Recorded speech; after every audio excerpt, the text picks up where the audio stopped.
She was leaving the frontier and never coming back. That was the plan. Bag packed, ticket bought, 11 years of silence finally hardened into a decision she could carry like a stone in her chest. Heavy, yes, but at least it was hers. The train was late.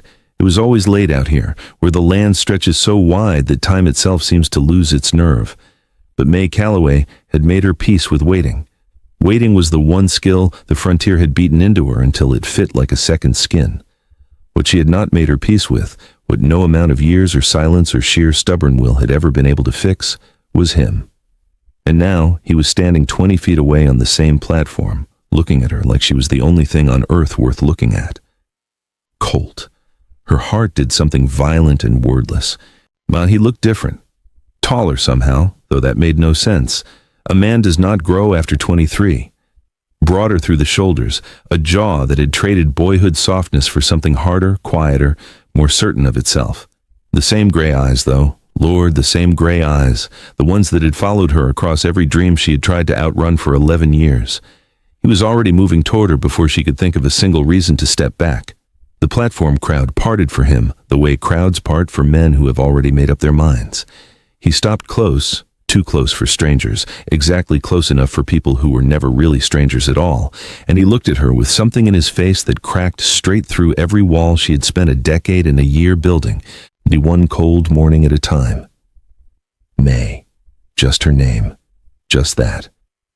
But the way he said it, low and steady, like a man laying down something he had been carrying too long, hit her somewhere behind the sternum and refused to let go. "I won't let you go again," Colt Mercer said. "Not this time. Not ever again." The train whistle split the afternoon air. Finally, mockingly, impossibly late. May Calloway stood perfectly still on that sun-bleached platform, her travel bag at her feet, 11 years of leaving dissolving in the heat between them. And she felt for the first time since she was 15 years old, completely unable to move. She had come to the station to disappear. She had not planned on being found. Before we go any further into this story, drop the city you're watching from in the comments right now. And if you know someone who would lose themselves in a love like this, share this with them tonight. Don't let them miss it. And if you haven't subscribed yet, hit that button. There's so much more where this came from. Let me tell you about the frontier. Not the version people back east put in their newspapers, all romance and golden horizons and the noble promise of open land. No. The real frontier. The one that greets you before sunrise, with a wind that cuts straight through your coat like it has somewhere to be. The one that bakes the earth so hard in July that driving a fence post feels like arguing with something that has already decided it won't move. The one that is beautiful, genuinely, breathtakingly beautiful, in exactly the way that untamable things are beautiful. You admire it, you respect it, but you never, not for a single foolish second, mistake it for something that is on your side. May Calloway had known the frontier her whole life. And she had loved it, the way you love something that costs you everything and gives you just enough back to keep you from leaving. The Calloway Ranch sat 4 miles east of the depot, where the open grassland began its slow rise toward the tree line. In July, and Lord, it was always July in the worst parts of her life, the grass ran gold from fence line to fence line, rippling in the afternoon wind like something breathing. The ponderosa pines stood dark and patient along the ridge above, the way old men stand at the edge of a conversation they've heard before. The creek along the northern boundary murmured low in the summer heat, dropping each week just enough to worry about, not enough to act on, not yet. The ranch house faced west, every evening without fail. The sunset arrived like it was trying to apologize for the day, spilling amber and rose across the porch boards, warming the weathered wood, turning everything briefly, heartbreakingly golden. May never missed a sunset. It was the one indulgence she had never managed to argue herself out of. She was up before the light, not because anyone asked her to be. There was no one left in that house to ask her anything. She rose because the ranch did not pause for loneliness, and so she had learned, slowly and completely, not to pause for it either. By the time the first gray seam of dawn split the eastern ridge, May had already fed both horses, checked the creek trough, and walked the north fence line for soft spots. She did it in the dark mostly. Her boots knew the path, her hands knew the wire. She had rebuilt that fence herself the previous spring, 3 full sections, post by post, in the kind of cold that makes your knuckles crack and bleed before noon. And she knew every inch of it the way you know something you fought for. Her hands told the whole story. Calloused at the palm, scarred at the first 2 knuckles on the right, stained permanently at the fingertips in a way that no amount of soap ever fully fixed. They were not the hands her mother had imagined for her. They were better. They were hands that could read weather in the color of morning sky, that could tell by sound alone whether the creek was dropping, that could look at a cow's gate from 40 yards and know what it needed before it knew itself. Her father had taught her every bit of it, but he had taught her like she was the son he never had, not because he was disappointed in her, but because he saw something in her that most people looked straight past. A steadiness, a capacity, a willingness to do hard things without making a performance out of the difficulty. She ran 14 head of cattle alone, 2 horses, 4 acres, a property whose legal fate rested in the hands of a man in Sacramento who had never once breathed frontier air. She did all of it, every sunrise, every fence post, every long, quiet evening on that west-facing porch. She did not ask for help, because May Calloway had quietly, some years back, stopped believing that help was something the world kept in reliable supply. Here is the thing about May Calloway that nobody on the frontier knew.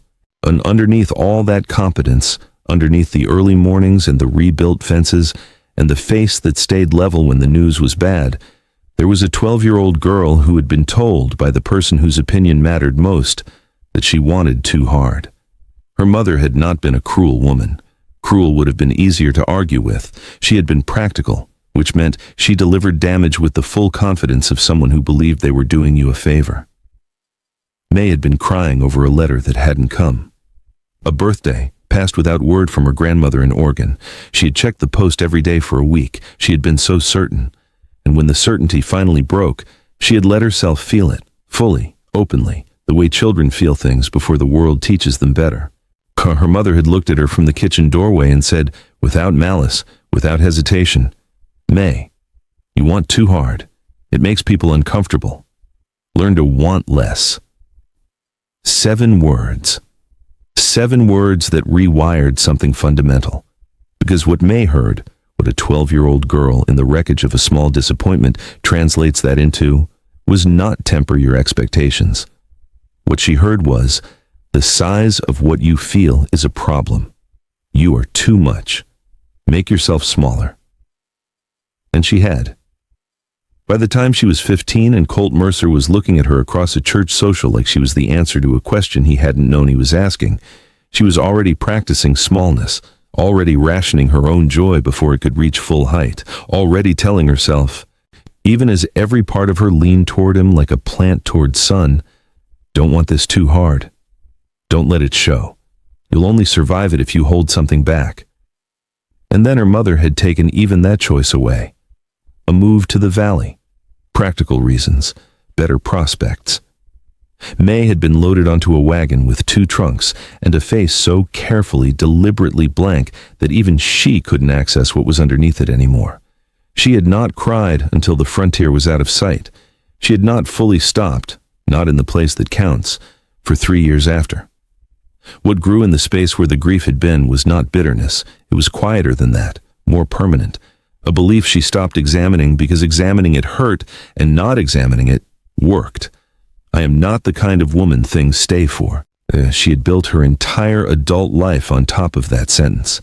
Solid, load-bearing, immovable. She did not know yet that the right person saying the right thing on a sun-bleached platform in the middle of a summer afternoon can bring down a load-bearing wall in 4 seconds flat. The evening before she was set to leave, Tom Briggs from the neighboring property rode over with a borrowed rope and a conversation that had nothing to do with the rope. He stayed 20 minutes longer than he needed to. Hat in his hands, eyes doing that thing men's eyes do when they want to say something they haven't figured out how to say yet.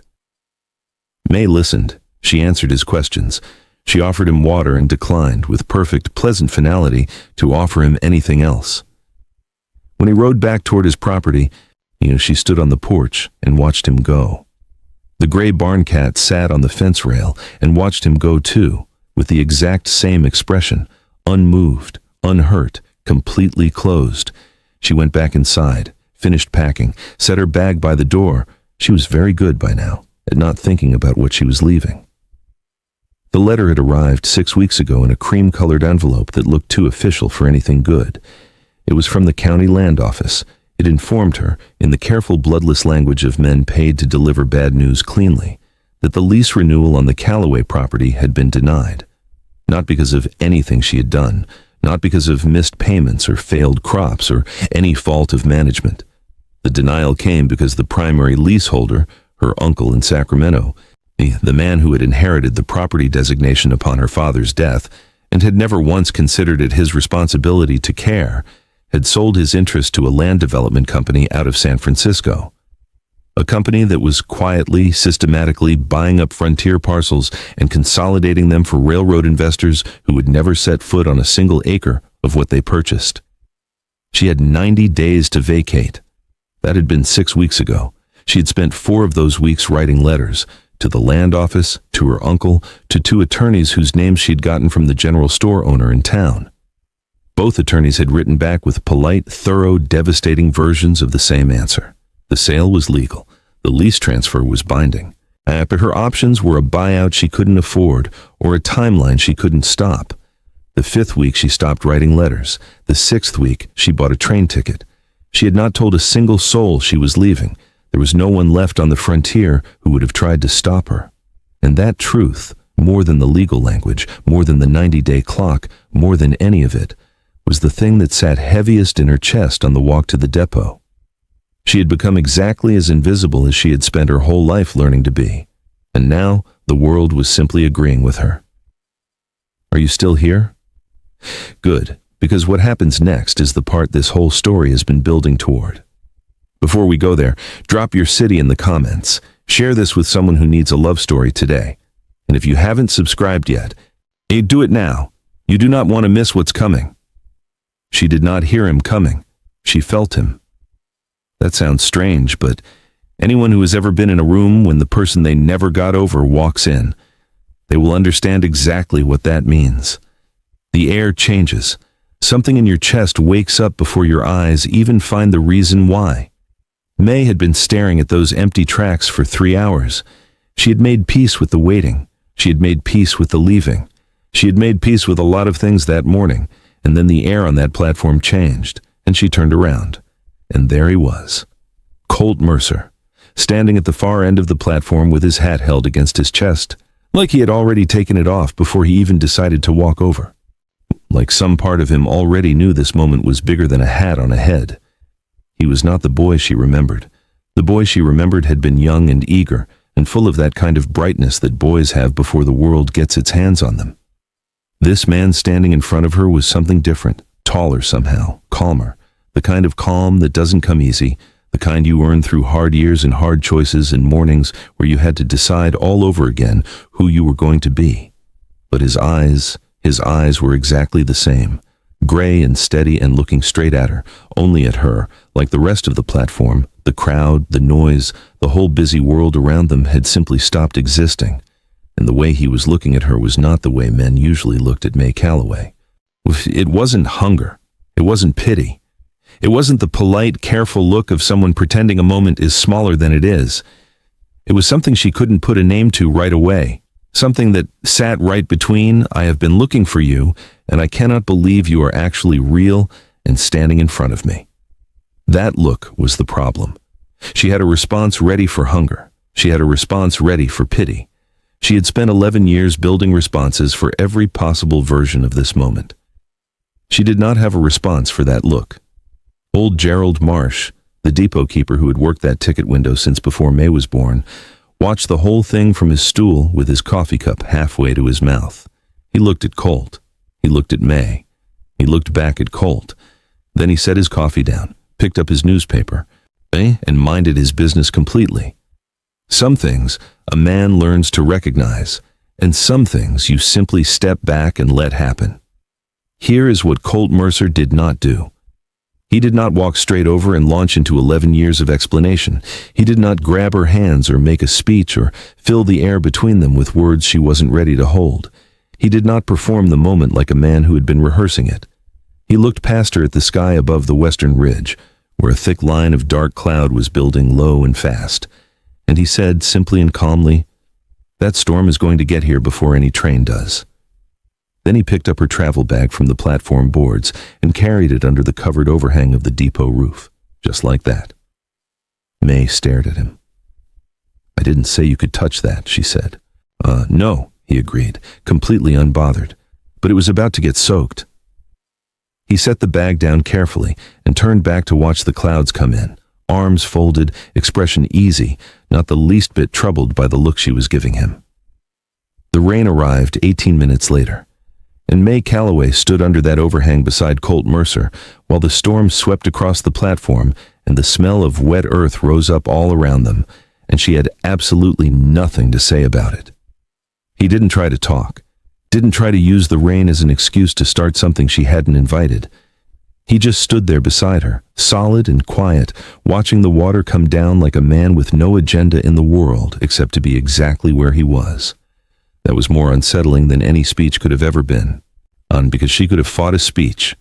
She had no idea how to fight someone who simply stood there and stayed. 2 days after the storm, May walked out to the north fence line in the early morning and stopped dead in her tracks. The corner post that had been pulling loose since March, the one she'd been meaning to fix for 2 months and hadn't gotten to, was standing straight and solid and freshly set, the wire pulled clean and tight all the way to the next post. She stood there looking at it for a full minute. Then she walked straight into town and found Colt at the general store. "You went out to my property," she said. He looked up from the supply list in his hands. "The post was going to pull the whole section down by September." "I didn't ask you to fix it."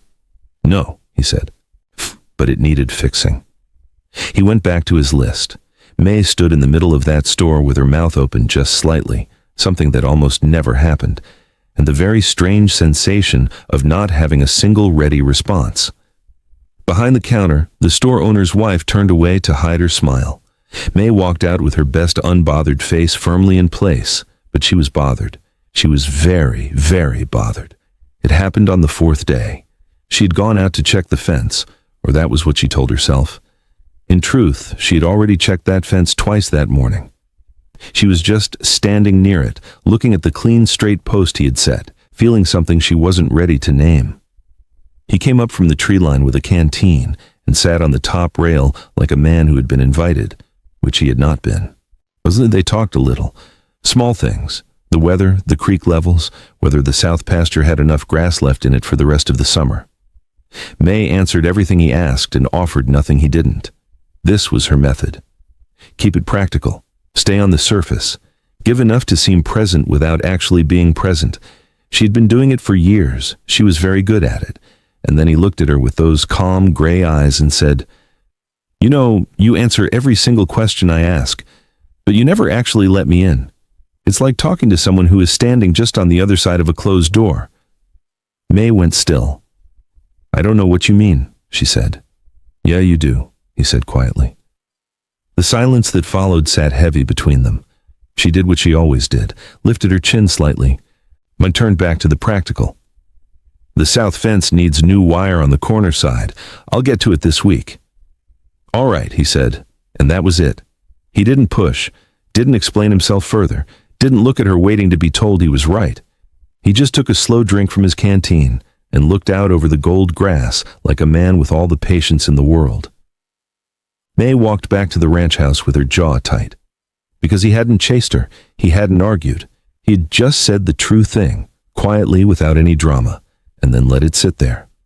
And the worst part? It was still sitting there when she got back to the house. It was still sitting there when she made dinner. It was still sitting there when she went to bed. Nobody tells you about this part. The part where it isn't grand gestures or dramatic moments that start to crack you open. The part where it's just a Wednesday afternoon, 2 people, a broken gate, the kind of ordinary work that frontier life hands you without asking whether you're ready. May was holding the gate frame square while Colt drove the hinge pins. The sun was straight overhead and hot. Neither of them was talking because the work didn't need talking, and neither of them was the kind of person who talked just to fill the quiet. At some point she reached out and handed him the second pin before he asked for it. He took it, drove it clean, tested the gate with one hand. "Good," he said. She said. They moved to the other side. She held the frame. He drove the pin. A hawk drifted in wide, slow circles above the south ridge. And somewhere in the middle of that plain, unremarkable Wednesday afternoon, in the back and forth of two people who knew how to work without getting in each other's way, something quietly shifted. The silence between them stopped being the silence of two people who were almost strangers. It became something warmer, something that had shape to it, something that felt in a way May recognized from a long time ago, before she had learned to be so careful, like being completely comfortable with another person, like being safe. She didn't say a word about it, but she didn't pull back from it either, and that, for May Calloway, was enormous. The evening was cooling down, and the sky was going pink and gold above the tree line when he told her about his father. They were sitting on the top rail of the fence. She still wasn't entirely sure how that had happened. The sitting, it had just sort of occurred the way things between them kept occurring, without her quite deciding to allow them. He was looking west with that expression he wore when he was deciding whether to say something out loud. Then he said it. After May left the frontier, his father had lost the Mercer property. Bad debt that had built up quietly for years and then collapsed all at once. Colt had come home at 16 to find the deed already signed and his father already gone. Not physically, but gone in the way that matters more. Just empty behind the eyes, like he had used up everything he had and had nothing left to give his son. "He used to tell me I wanted too much from people," Colt said. His voice was quiet and even. "Said I was always expecting more than the world was willing to give. Said I needed to toughen up and want less." May did not move, but something inside her chest did. Because those words, want less, expect less, stop being so much, those were not his father's words alone. Those were her mother's words. Those were the words she had been living inside of for 23 years. "I tried for a long time to be smaller," he continued, "to stop hoping so hard for things. Told myself it was smarter that way, safer." He paused. "But I don't think it's actually living. I think it's just surviving. And I got tired of surviving." He wasn't looking at her, but May knew, with every part of herself, that he had said that for both of them. She looked out at the pink sky and said nothing. But the wall she had spent 11 years building, post by post, wire by wire, one careful brick at a time, it cracked. Just a hairline, just one thin line running right down the middle. She felt it happen, and it frightened her more than anything the frontier had ever thrown at her. That night May sat on the porch long after the sun was gone. No lamp, no tea, just the dark and the stars and the sound of the creek running low in the distance. She sat with her hands in her lap and let herself feel it. The thing she had been pushing away since the moment she turned around on that platform and found his gray eyes already waiting for her. She didn't come to any conclusions. She wasn't ready for conclusions. But she noticed something, and the noticing scared her more than any conclusion would have. At some point in the last 4 days, without her permission, without any announcement, the frontier had stopped looking like a place she was leaving. She sat with that for a long time.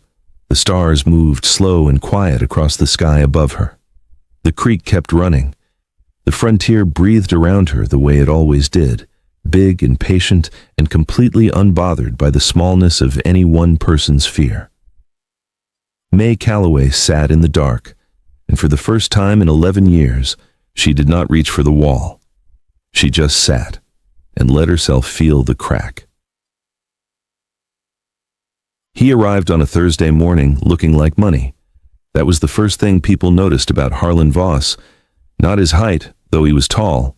Not his age, though he was somewhere in that comfortable middle ground where a man with enough wealth stops looking old and just starts looking established.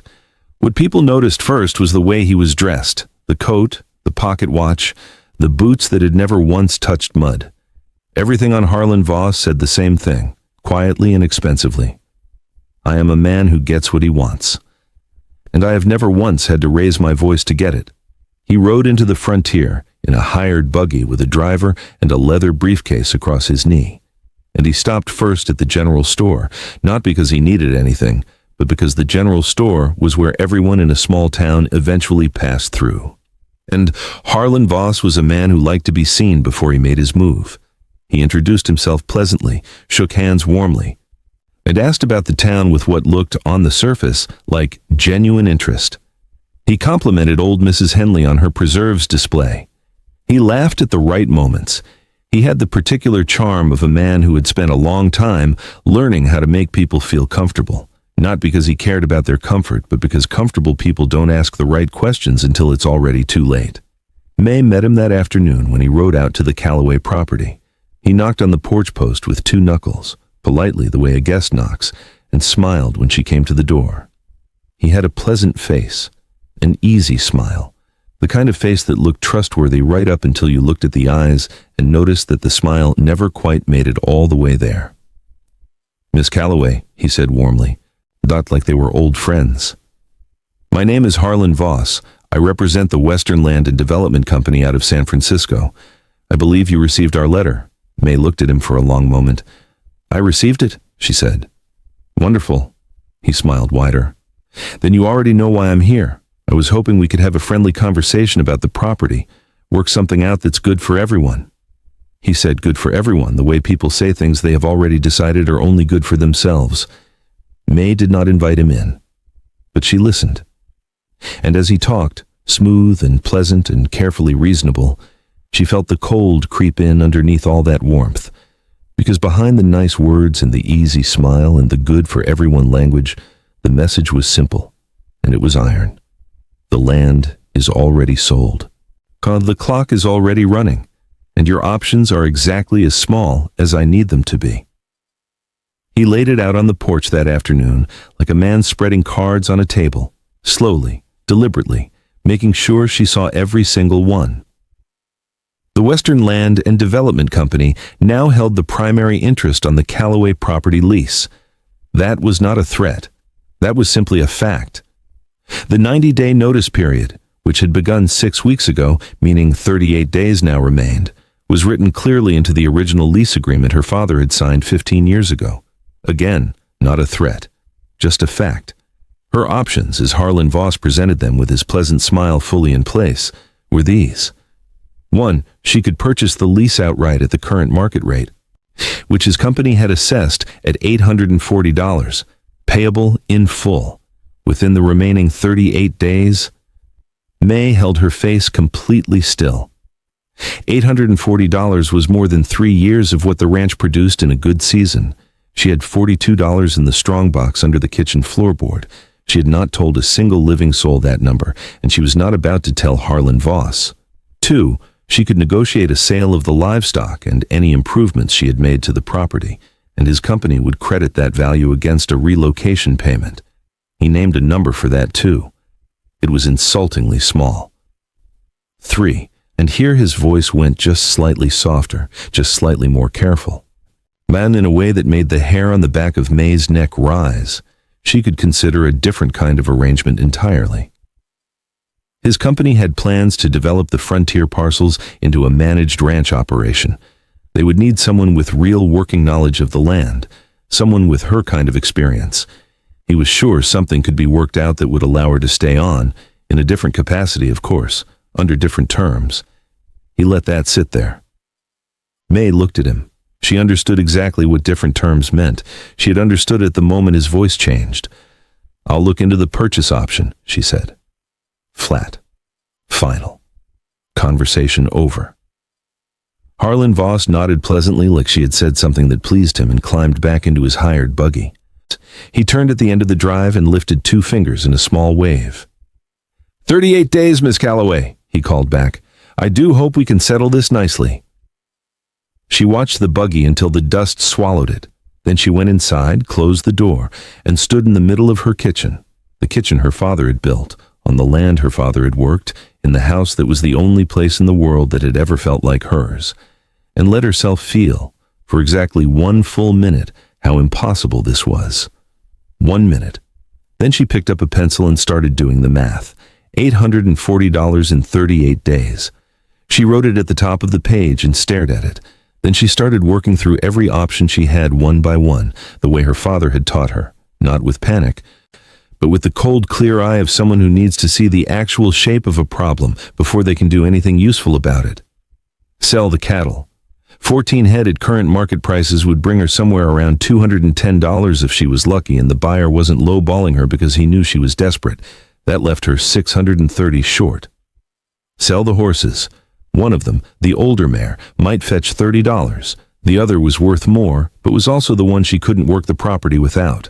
So, $30, $600 short. The equipment, the tools, the tack, the wagon, another $40 maybe, if she sold everything. Everything her father had built and bought and left her. $560 short, in 38 days. She closed her eyes briefly, but he opened them. Borrowing from the Valley Bank meant interest she couldn't service on what the ranch produced. The two attorneys had already told her the legal route was a dead end. Her uncle in Sacramento had stopped responding to her letters after the second one, which meant he either couldn't help or wouldn't, and at this point, the distinction didn't matter. She went through every door in her mind. One by one, she watched each one close. She was still sitting at the kitchen table with the pencil in her hand when she heard boots on the porch steps. She knew the weight of those footsteps already. She had only known him 4 days, and she already knew the sound of him coming. She didn't tell him everything. That was her first instinct. Keep it managed, keep it small. Just give him enough that he understands there's a problem, but not so much that she looks like a woman who needs saving. She had lived alone a long time. Asking for help was not something she kept in easy reach. But Colt Mercer sat across from her at that kitchen table, looked at the paper with the numbers on it, looked at her face and said, "Tell me all of it. Not tell me what I can do, not let me help you. Just tell me all of it." Like he had the time and the stomach for the whole truth, and she didn't need to pretty it up for his benefit. So she told him. All of it. The letter, the number, the 38 days, the options that weren't really options. Harlan Voss and his pleasant face and his different terms and the way he had said 38 days like it was already settled. The way Colt listened to all of it without interrupting.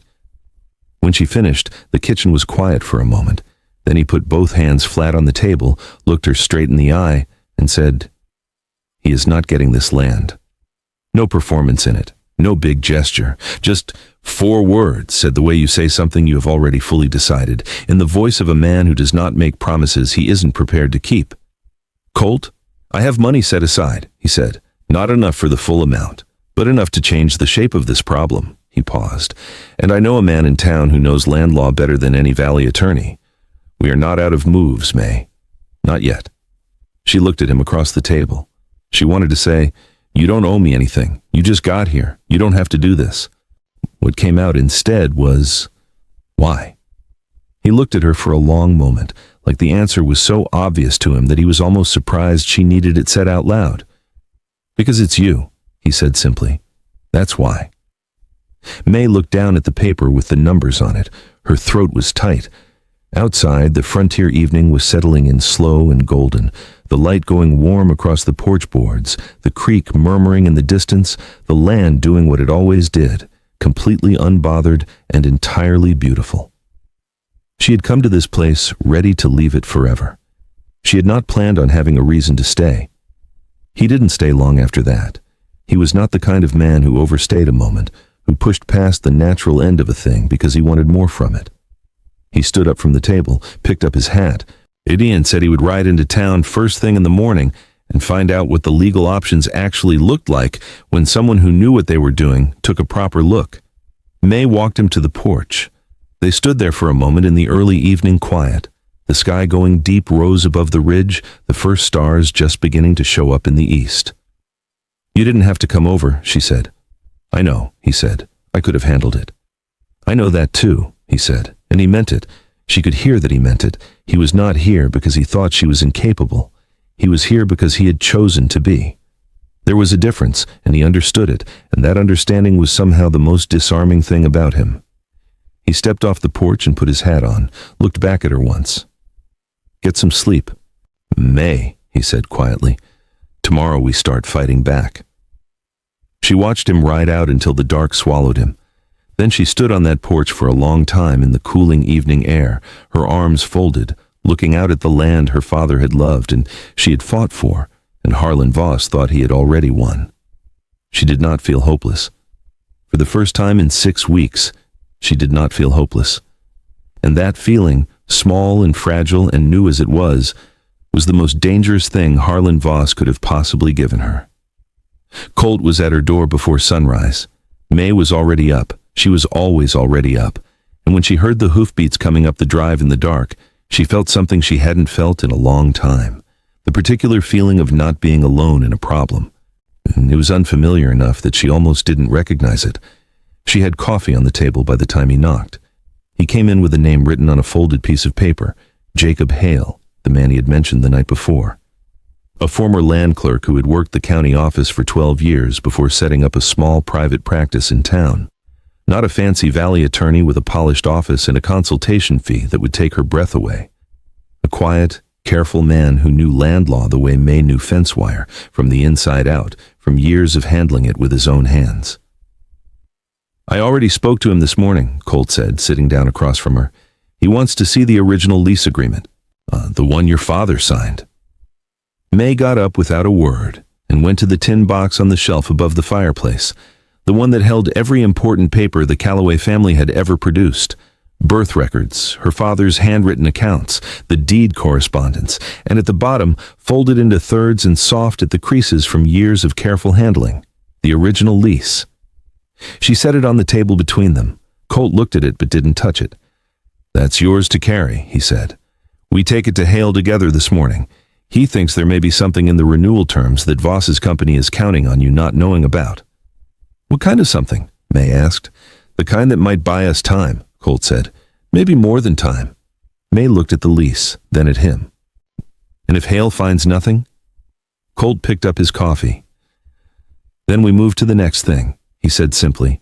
"We don't stop moving until we run out of things to try, and we are nowhere near running out yet."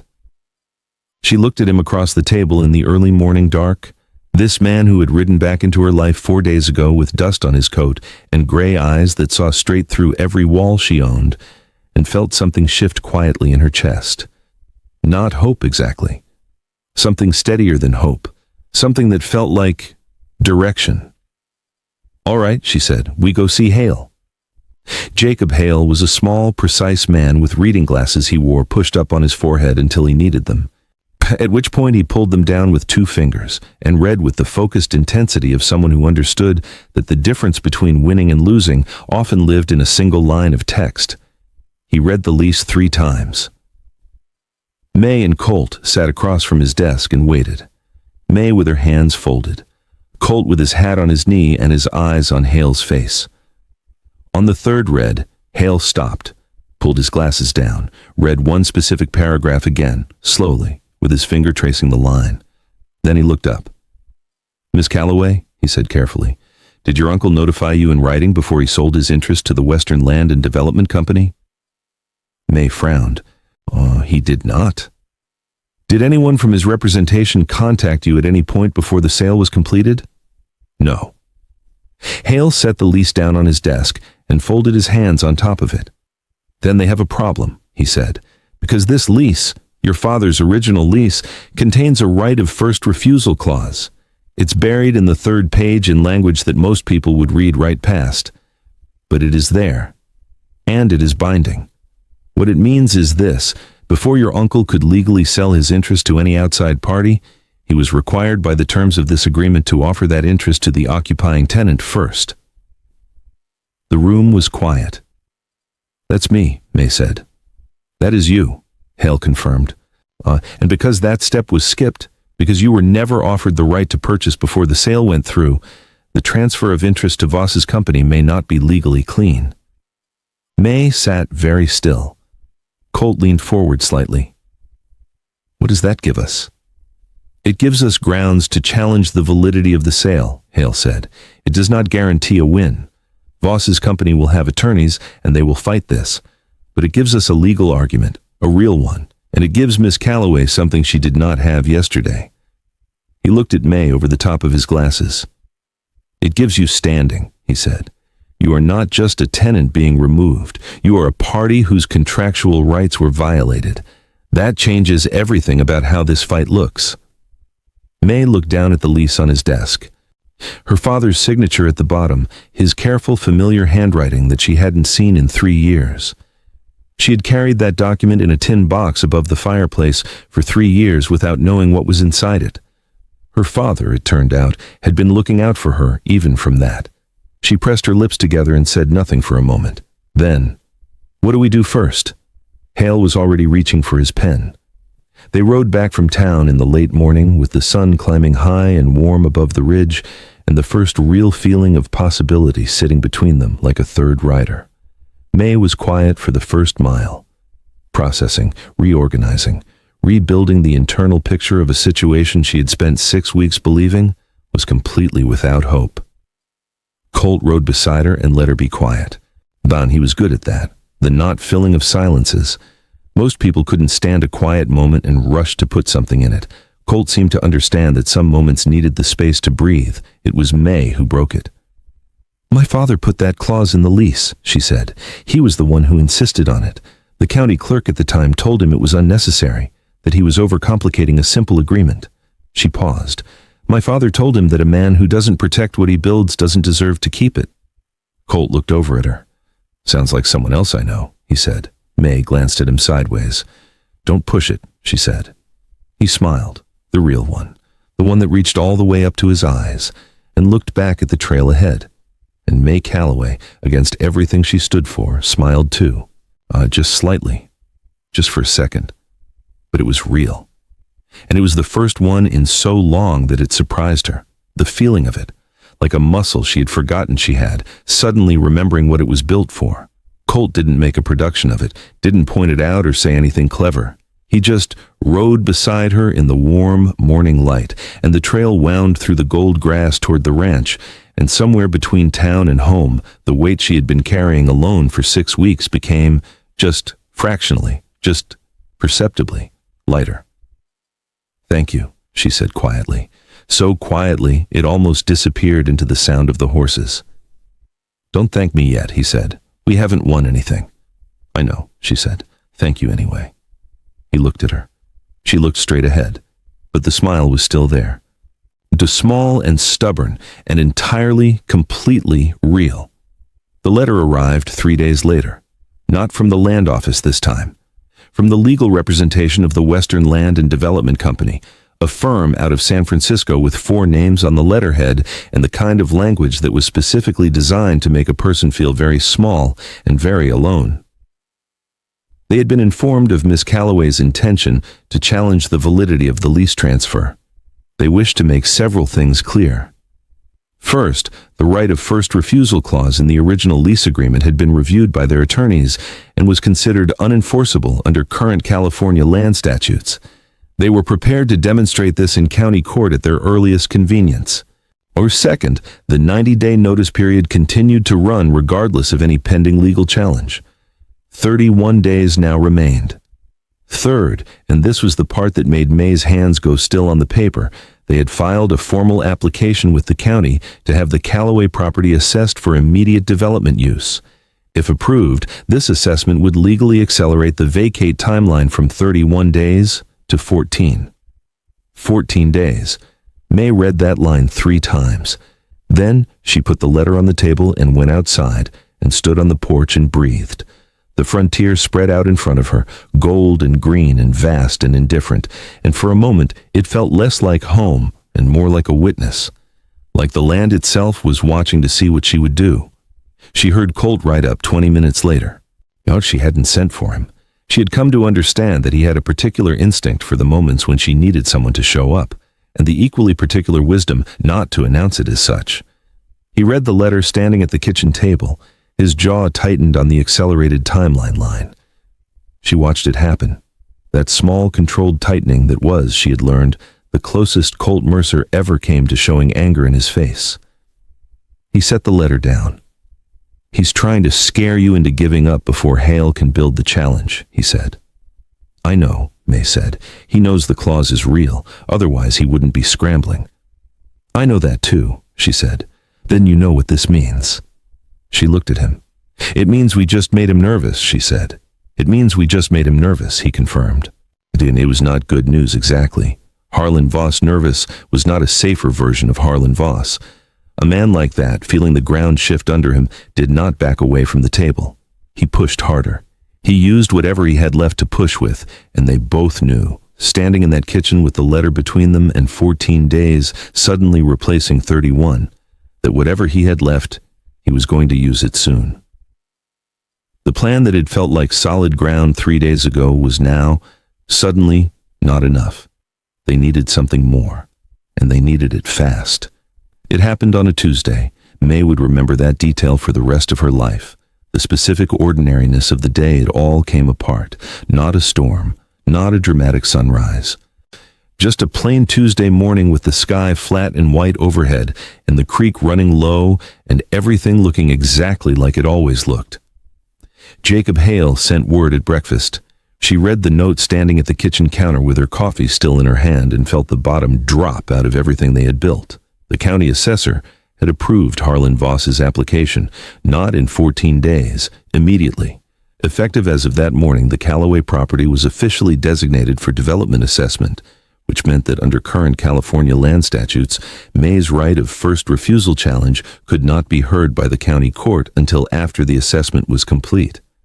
And the assessment, Hale's note explained with the careful precision of a man delivering news he wishes he didn't have to deliver, would take no less than 30 days.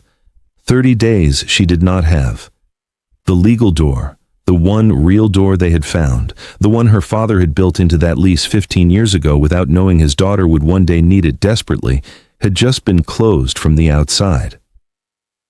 She set the note on the counter. She set her coffee beside it. She stood very still in the kitchen her father had built and looked at the wall in front of her and went through it one more time. Every option, every angle, every possible move left on the board. There was nothing. Not because she hadn't looked hard enough or thought well enough or been smart enough.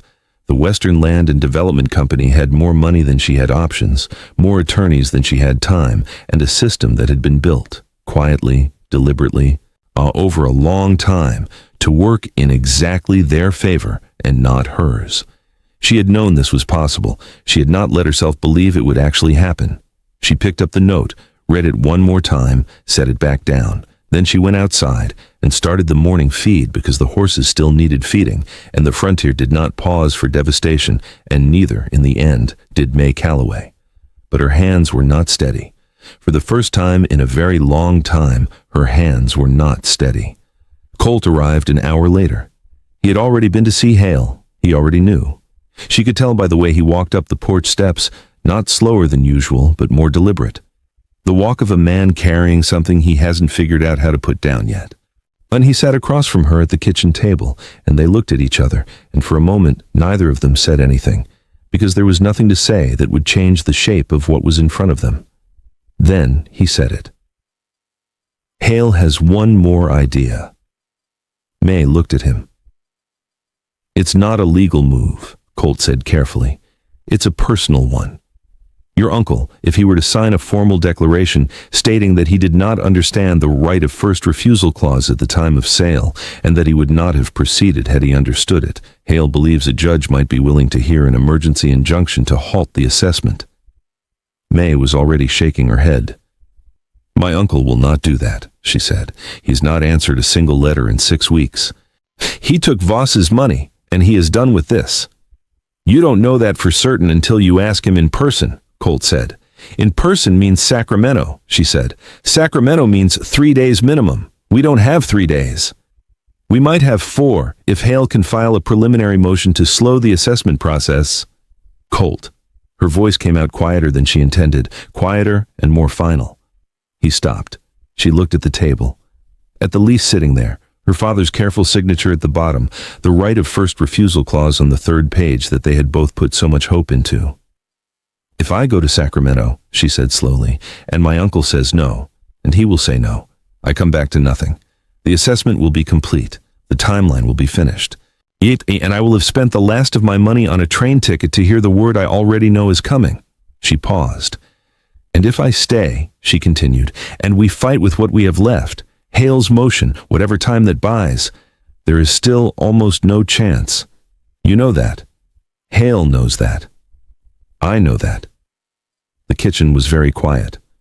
So, either way, she said, I lose this land. She said it plainly, without drama, the way you say a thing when you have finally let yourself look straight at it without flinching. But her voice, at the very end of that sentence, did something she had not given it permission to do. It broke. Just slightly. Just at the edge of the last word. Just enough. She stood up from the table, not because she had somewhere to go, because sitting still was no longer something her body knew how to do.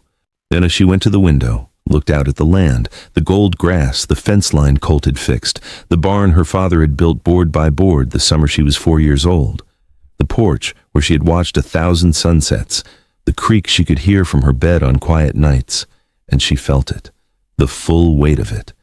Not just the land, everything. Her father's death and her mother's voice telling her to want less, and the wagon that had taken her away from here at 15, and the 11 years of silence, and the letters that had gone unanswered, and the cold mornings alone, and the fences she had rebuilt by herself, and the $42 in the strongbox, and the cream-colored envelope that had arrived 6 weeks ago and changed the shape of everything. All of it. She had been carrying all of it, alone. Yet for so long that she had stopped noticing the weight. The way you stop noticing the weight of something you carry every single day. It becomes just the baseline, the normal, the thing your body adjusts to because it has no other choice. But standing at that window, looking at the land she was about to lose, with Colt Mercer sitting at her kitchen table behind her, something in her simply stopped holding. Not loudly. She did not cry out. She did not collapse. She just stopped. Her shoulders dropped. Her hands, which had been gripping the window frame without her realizing it, slowly released. She pressed her forehead very gently against the glass and closed her eyes. And one single tear ran down her face. Just one. She hadn't cried since her father's funeral. She had told herself, when standing at that grave in the cold morning, that she was done with crying. That it didn't change anything. That it was a luxury she could not afford. She had believed that. She did not feel it anymore. Behind her, she heard Colt push back from the table. She heard him cross the room. She felt him stop, just behind her, close enough that she could feel the warmth of him, and she waited for him to say something, to offer a solution, to fill the silence with the practical, forward-moving words of a man trying to fix a problem he could no longer fix. He didn't say anything. He just stood there, present, solid, close, and somehow the not speaking, the just being there, broke the last thing in her that had been holding on. "I'm tired," she said. Her voice was barely above a whisper, her forehead still against the glass. "I know," he said quietly. "I don't mean today," she said. "I mean, I'm tired of doing all of it alone, of waking up every morning and being the only person responsible for everything, of pretending I don't need—" She stopped. "Of pretending I don't need anyone," she finished. "I'm tired of that." The room was completely still. "May," he said. "I know how to be alone," she continued, like she hadn't heard him, like she was finally saying something that had been building for 11 years and needed to come out all the way before it could stop. "My mother taught me. The frontier taught me. Losing you taught me. I got very good at it. I told myself it was strength." She turned around. He was closer than she had realized, close enough that she had to look up slightly to meet his eyes. And what she saw in his face, that open, unguarded, fully present look, made her throat tighten all over again. "It wasn't strength," she said. "It was just loneliness that I learned to call something else so it would hurt less." Colt looked at her for a long moment. Then he said, "When you left, when your mother put you on that wagon, I stood at the edge of that road until I couldn't see the dust anymore." His voice was low and even and completely undefended. "I told myself you'd come back, that it was temporary, that I would find a way to reach you." He paused. "And then the letters stopped, and the years went by, and I told myself the same thing you told yourself, that I was fine, that I had made my peace with it." He shook his head slightly. "I hadn't," he said. "Not even close. There was not a single day I made my peace with it." May's eyes were full. She did not look away. "I came back to the frontier because of you," he said simply. "Not to find you. I didn't know you were still here. But because this was the last place I was fully myself, The last place anything felt completely real. He looked at her with those gray eyes that had not changed in 11 years, steady and certain and completely without armor. And then I walked onto that platform, and there you were, standing there looking at those tracks like you were about to disappear again. His voice dropped. I have let you go once already, May. I was 15, and I didn't have a choice, and it has cost me every day since. He reached up and very carefully, very gently, tucked a strand of hair back from her face. I am not 15 anymore, and I am not letting you go again. There it was. The title line.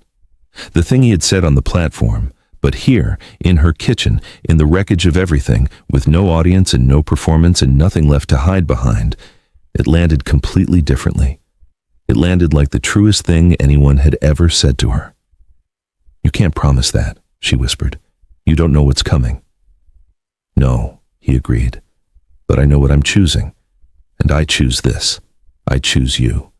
He held her gaze. Let me. Stop right there. I need you to breathe for a second. Because what just happened in that kitchen is what this entire story has been building toward. If you felt that, drop a diamond in the comments right now. Share this with someone who needs to hear that kind of love still exists. Subscribe if you haven't. And do not go anywhere, because what these two do next changes everything. May Calloway had spent 11 years building walls. She had built them carefully and patiently and well, the way she built everything, post by post, wire by wire, one quiet morning at a time, and standing in her kitchen with Colt Mercer's hand still warm against her face and his gray eyes asking her a question she had been afraid of for 11 years, she let them down. Not all at once, not dramatically. The way walls actually come down when they finally come down, slowly, quietly, one stone at a time, until the light gets in and you realize you don't remember why you needed the dark. She stepped forward, and he folded her in, not desperately, not urgently, but with the steady, careful tenderness of a man who understood that what he was holding was not fragile, exactly, but precious. The kind of precious that deserved to be handled with both hands and full attention. She pressed her face against his shoulder and felt, for the first time in longer than she could remember, the specific relief of not having to hold everything together by herself. Of being, just for this moment, held instead of holding. He didn't say anything. He didn't need to. Outside, the frontier was doing what it always did, vast and golden and entirely unbothered. The creek ran low in the summer heat. The hawk turned slow circles above the south ridge. The afternoon light came through the kitchen window at its long, warm angle and lay across the floorboards and the table and the lease with her father's signature at the bottom. And in the middle of all of it, in the middle of the debt and the deadline and the 31 days and the man in San Francisco who thought he had already won, May Calloway let herself be loved, and it felt, after all this time, like coming home to a place she had never stopped belonging. It came from the most unlikely place. Not from Jacob Hale's office, not from a Valley attorney with a polished desk and a confident handshake, not from any of the doors May had spent 6 weeks knocking on. It came from old Gerald Marsh, the depot keeper, the man who had been sitting on a stool at the ticket window the morning Colt walked onto that platform and said her name like it mattered, the man who had picked up his newspaper and minded his business completely. He showed up at the Calloway Ranch the morning after the kitchen confession, with his hat in his hands, and a piece of paper folded into his breast pocket, and the particular expression of a man who has been sitting on something for a while, and has finally decided it is time to put it on the table. May let him in, put coffee in front of him. He unfolded the paper carefully, the way old men unfold things they have been carrying a long time, and set it flat on the kitchen table between them. It was a letter, dated 3 years back, written on the official letterhead of the California State Land Commission. May leaned forward and read it. Then she read it again. Her heart was beating very fast by the second read. The letter was addressed to the Western Land and Development Company, to Harlan Voss specifically. It was a formal notice of inquiry regarding the company's acquisition practices in 3 frontier counties, including theirs. Specifically, and this was the part that made May's hands go very still on the table, it referenced a pattern of purchases made through third-party intermediaries where the occupying tenant's contractual rights had been deliberately obscured prior to sale. The commission had flagged 4 separate cases. The Calloway property was not one of the 4, but the pattern it described was identical.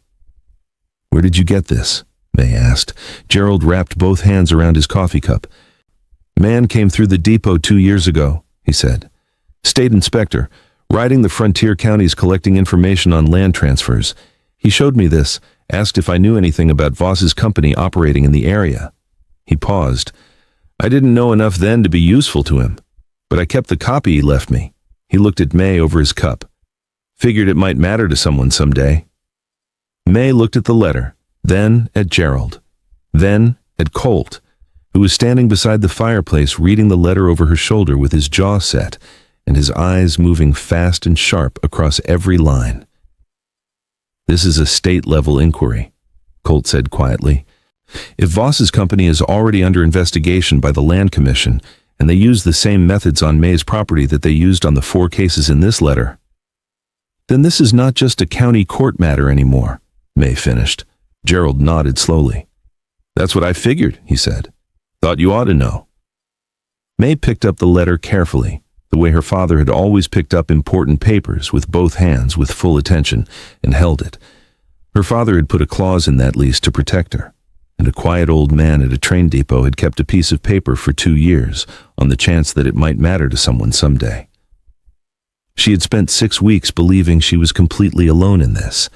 She had not been alone at all. Hale read the letter 3 times, the same way he read everything that mattered. Then he set it down and looked at May across his desk with an expression she had not seen on his face before. Not cautious, not careful, certain. "This changes the entire landscape," he said. "If the Land Commission already has an active inquiry into this company's acquisition practices, and we can demonstrate that the Calloway transfer follows the same pattern, we don't file in county court." "Where do we file?" May asked. "We go directly to the State Land Commission," Hale said. "We request an emergency hearing on the grounds that the Calloway transfer is part of an ongoing pattern of deliberate rights violations. At the state level, the county assessment carries no weight. The timeline stops." The room was quiet for a moment. "Can we do that?" Colt asked. "She can," Hale said. He was looking at May, only at May. "This has to come from you, your name, your signature, your testimony if it gets to that point." He paused. "It will not be comfortable. Voss's attorneys will push back hard. It will be public, and there is still no guarantee." May looked at the letter on his desk. Then she looked at her own hands, calloused and scarred and stained at the fingertips.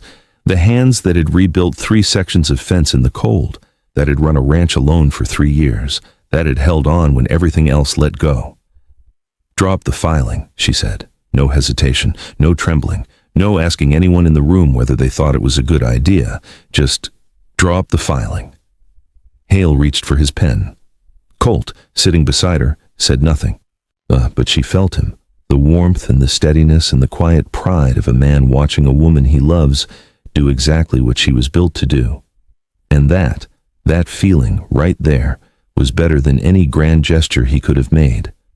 The filing went to the State Land Commission on a Thursday morning. Hale sent it by express rider with a full accompanying brief, the original lease, the right of first refusal clause, Gerald's letter, a written account of every step Voss's company had taken from the initial sale through the accelerated assessment application. 12 pages of clean, precise, carefully constructed argument that laid the pattern out so clearly that even someone with no legal knowledge could follow it from beginning to end.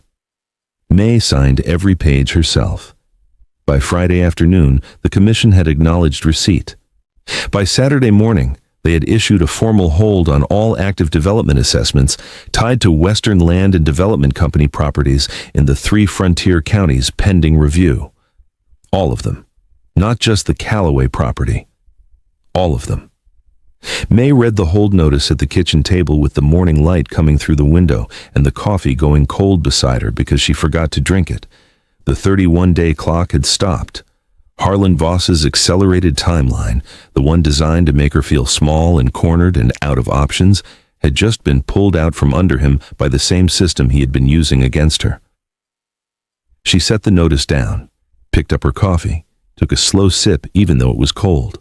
Outside, The frontier morning was doing what frontier mornings did, coming in gold and wide and enormous, the light running across the grass in long, bright lines, the creek finding its way downhill the way it always had, the land simply continuing to be itself without apology or interruption.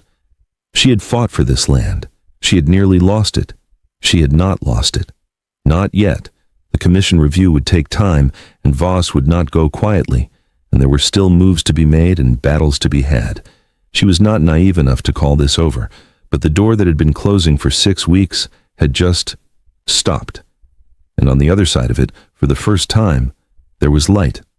Harlan Voss came back on a Monday. No hired buggy this time. No pleasant smile warming up ahead of him like a fire someone had lit to make the room comfortable before the cold arrived. He came on horseback, alone, and he rode up the Callaway Drive with the particular energy of a man who has received bad news and has decided that the person responsible for it is going to hear about that directly. May was on the porch when he arrived. She had known he was coming, not because anyone had warned her, because she knew men like Harlan Voss. She had dealt with enough of them in enough county offices and lease negotiations and supply dealings to understand the pattern. When a man like that gets hit somewhere he didn't expect, he doesn't sit quietly with it. He rides. Colt was standing just inside the doorway behind her. She had asked him to stay back, not because she didn't want him there, because this part, this specific part, belonged to her. He had understood that without her having to explain it twice. Voss pulled up at the foot of the porch steps and looked at her with all the pleasantness gone from his face. What was underneath it was not rage exactly. It was something colder than rage. The controlled, calculating displeasure of a man who is accustomed to winning and is currently not winning and wants the other party to understand the full weight of his displeasure. "You went to the state commission," he said.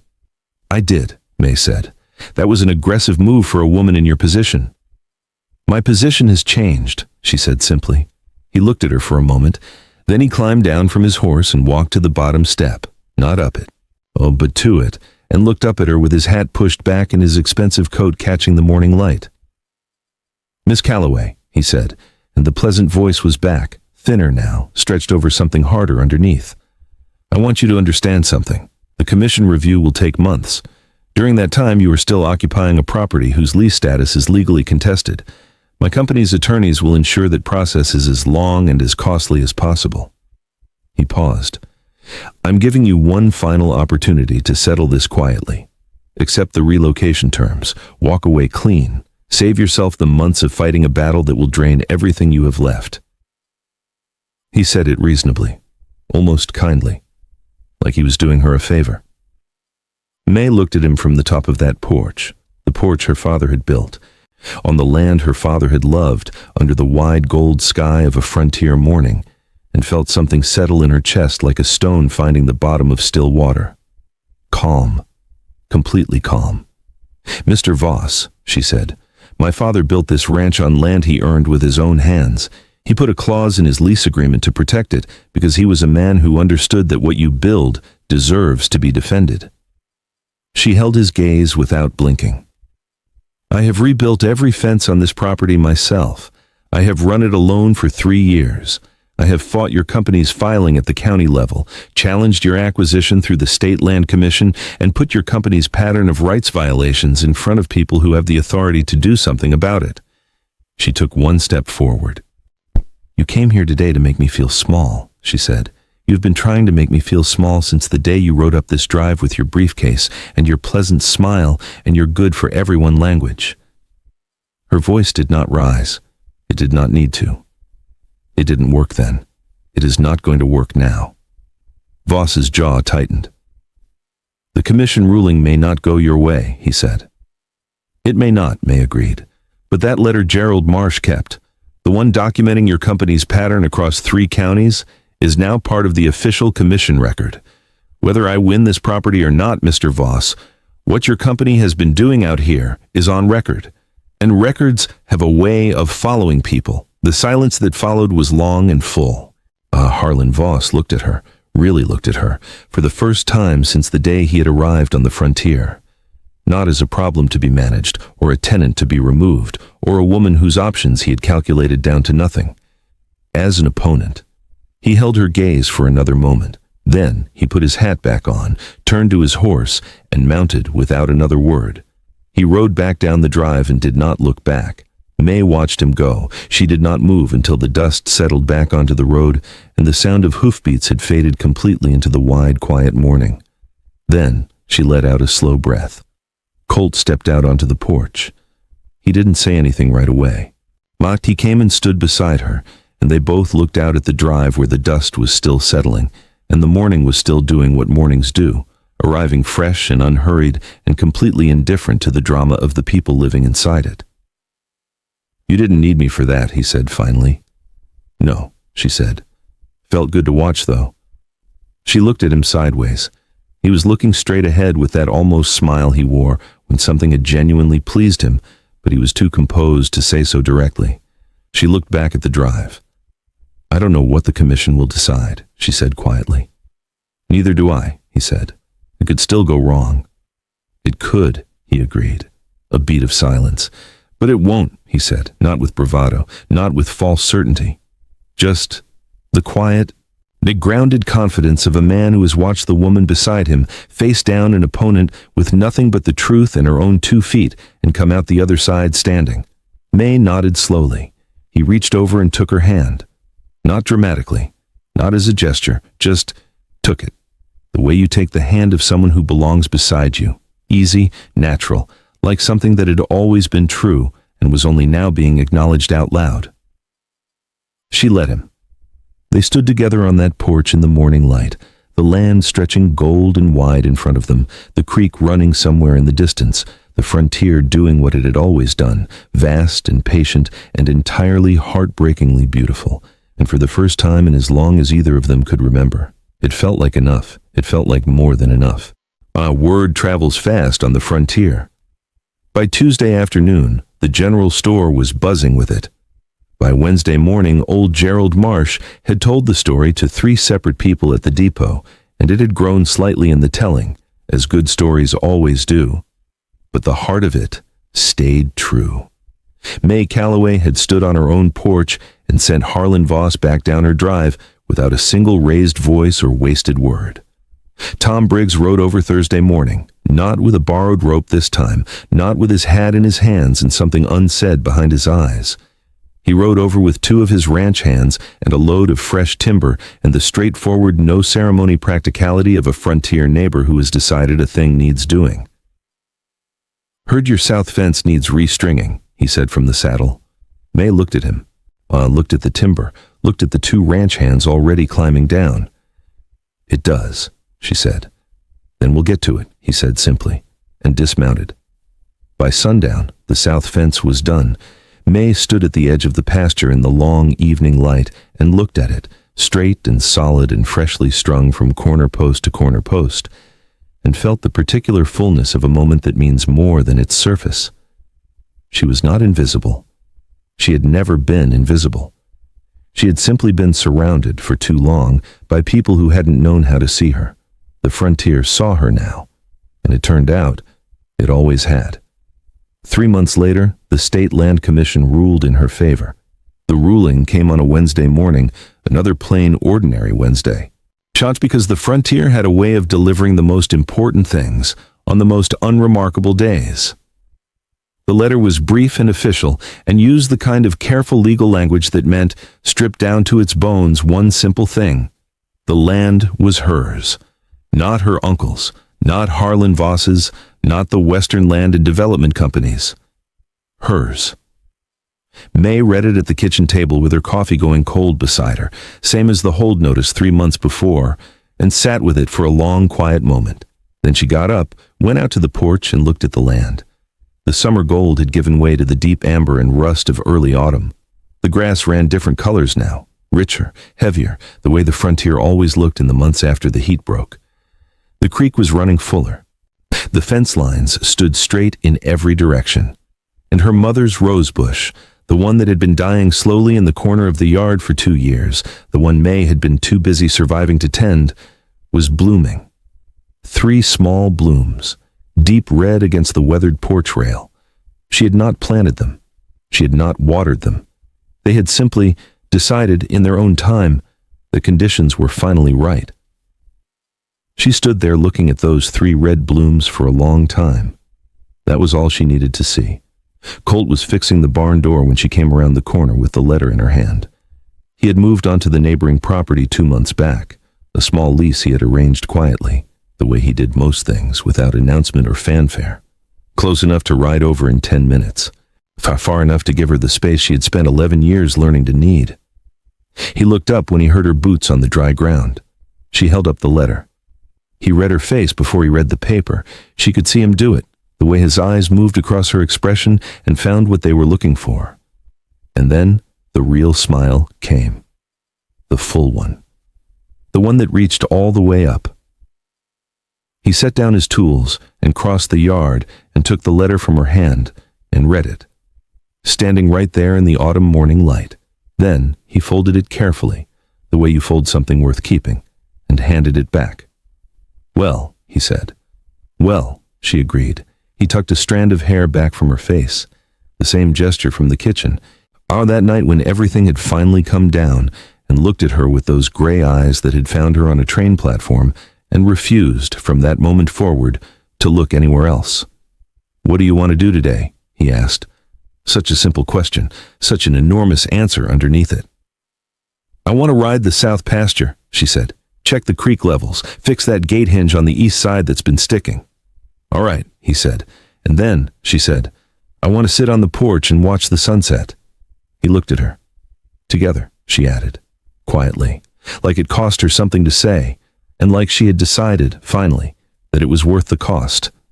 "Together," he said. He picked his tools back up. She folded the letter into her pocket, and they got to work. Here is what May Calloway learned. Not from the commission ruling, not from the confrontation on the porch, or the letter from Hale, or the clause her father had buried in the 3rd page of a lease agreement 15 years ago. From all of it. From the whole long, difficult, beautiful shape of it. She had spent her entire life believing that wanting too much was a flaw, that the size of what she felt, the depth of it, the fullness of it, was a problem to be managed and shrunk and quietly apologized for. Her mother had taught her that. Loss had reinforced it, and she had built a life on top of that belief so completely that she had stopped being able to see where the belief ended, and she began. But here's the truth she found on the other side of all of it. The wanting was never the problem. The wanting was the whole point. It was the wanting that kept her on that ranch when any sensible person would have walked away. It was the wanting that put her name on a filing and sent it to the State Land Commission when every door had closed. It was the wanting that let her, finally, turn around on a train platform instead of getting on a train that was never coming anyway. And it was the wanting, the full size of it, unapologized for, undiminished, that had looked Colt Mercer in the eye in a broken kitchen on the worst night of the year and said, "I am tired of doing this alone." Her mother had told her to want less. The frontier, and the man who had come back to it, had taught her something different. Want fully, fight hard, let people in, and whatever you do, whatever it costs you, whatever it asks of you, whatever long and difficult road it puts under your feet, do not get on that train. She had come to that station to disappear. She had ended up instead exactly where she had always belonged, on the land her father built, in the life she had fought for, standing beside the man who had never once, not for a single day in 11 years, stopped believing she was worth coming back for. The train still ran through the frontier every afternoon. May Calloway never once looked up when it passed. If this story moved you, if it gave you something you needed today, share it. Not because I'm asking, because somewhere out there is a person who needs exactly this story on exactly this day. Be the one who sends it to them, and I will see you in the next one.